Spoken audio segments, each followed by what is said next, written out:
अस्सलामु अलैकुम वरहमतुल्लाहि वबरकातुहू। अल्हम्दुलिल्लाहि वहदा अम्मा बअद अऊज़ु बिल्लाहि मिनश शैतानिर रजीम बिस्मिल्लाहिर रहमानिर रहीम। आज का हमारा टॉपिक ये है कि जिन्नात को कैद करने का तरीका। जिन्नात को कैद करके लोग कैसे काम लेते हैं और हमारे यहाँ मुआशरे में हर बंदा ये चाहता है और बहुत से लोग ख़ास करके नौजवान ये चाहते हैं हम जिन्नात को कैद कर लें और उनसे काम लें। ख़ास करके महबूब कदमों में आ जाए, मैं उस लड़की से लड़के से प्यार करता हूँ और सारे मामलात मेरे हिसाब के मुताबिक चले और चाहते क्या है कि वो जिन्नात हमारे कब्जे में आ जाएं, उससे बहुत से काम ले, जैसे किस्से कहानी सुना करते थे या पढ़ा करते थे, कुछ लोग सुनाया करते थे, कुछ बचपन में हमें जिन्नात की कहानी लोग सुनाते थे या किसी को सुनाया करते थे कि जिन्नात ऐसे करते तो ऐसे हो जाए, ऐसे करे तो ऐसे हो जाए, और उनसे हर काम ऐसे चुटकी बजाए ले जाते। और बहुत से ड्रामाबाज और शोभताबाज लोग हाथ ऐसे फेरते हैं और 100 रुपये वाला नोट 1000 रुपये में बदल जाता है, 5000 रुपये में बदल जाता है। और हम उनसे ऐसा काम लेना चाहते हैं कि जिन्नात को कैद करने का तरीका।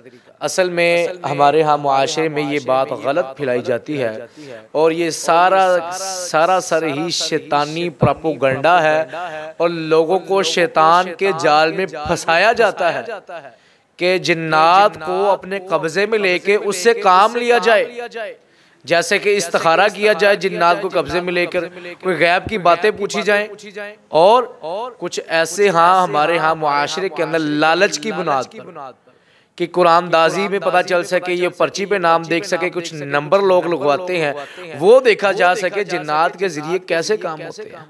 और हमारा ये सारा का सारा प्रोपेगेंडा सिर्फ लालच की वजह से किया जाता है।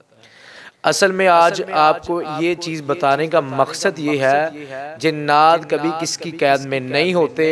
असल में इंसान जिन्नात की कैद में आता है। कोई बंदा किसी को वजीफा बताता है, जी ये इतने दिन वजीफा कर ले, ये इतने दिन ये पढ़ ले, ये कर ले, समुंदर में पानी में लेट जाओ या एक कमरे में बंद कमरे में बैठ जाओ या कब्रिस्तान में चले जाओ, तो जिन्नात उस जगह पर जाके तूने ये वजीफा करना है, ये तूने सबक पढ़ना है, तूने ये अमल करना है और जिन्नात तेरे कब्जे में आ जाएंगे। वाकई ही जिन्नात आ जाते, इसमें कोई शक नहीं है।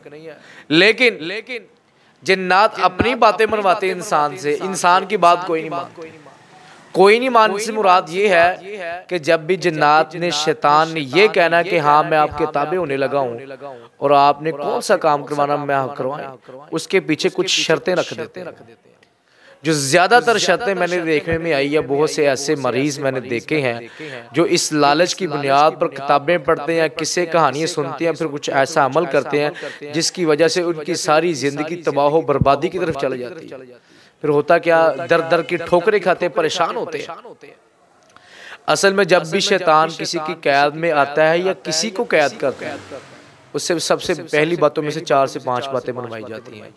या तो तूने हमेशा गुस्ल नहीं करना, या नाउज़ु बिल्लाह अल्लाह ताला माफ़ करे कुरान की बेहुरमती करनी है, वो किस तरीके से आपने वाशरूम में जाते इस्तेमाल करना है, बहुत सी ऐसी घिनौनी हरकतें शैतान उस बंदे को बताता है, या कुरान उल्टा पढ़ना तूने, और हम तेरी कैद में आ जाएंगे और तेरे छोटे छोटे जो प्रोपेगेंडे हैं, शैतानी प्रोपेगेंडे, हम तेरे काम करने शुरू कर देंगे। तो कुछ इंसान इस लालच में आके उस प्रोपेगेंडे के अंदर आ जाते हैं, लेकिन उन पर बड़ी बहुत सी मुसीबतें, परेशानी, आजमाइशें तो नहीं कह सकते, मुसीबतें खड़ी होती हैं। जैसा कि कुछ दिन पहले की बात है कि हमारे पास कुछ मरीज आए, तो उनके कुछ जानने वाले थे, उनके हालात ऐसे थे, वो कहने लगा कि ये भी खुद बंदा अमल करता था, सारे मामलात करता था, जिन्नात निकाला करता था, लेकिन इसे पता नहीं क्या हो गया, कुछ दिन से, कुछ माह की बात है, ये बड़ा बीमार है, बड़ा परेशान रहता है और बीमारी में मुब्तला हो चुका है और हर काम इसके उल्टे होते हैं। उसकी वजह क्या थी, उसने जिन्नात को कैद किया हुआ था। जब उसने उसकी शरायत को मानना छोड़ दिया शैतान की, तो शैतान उस पर हैवी होना शुरू हो जाता है।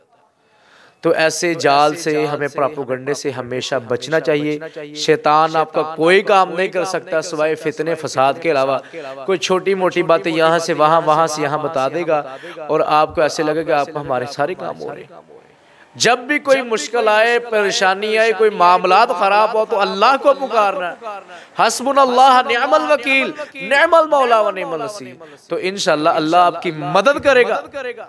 और इस पर आपको गंडे से बचना, इस दजाली फितने से बचना, तो इंशाअल्लाह बहुत ज़्यादा फ़ायदा होगा। शैतान आपको कोई काम नहीं करने वाला। अल्लाह ताला हमें शैतानी हर प्रोपेगेंडे से बचा के रखे। अस्सलामु अलैकुम व रहमतुल्लाहि व बरकातहू।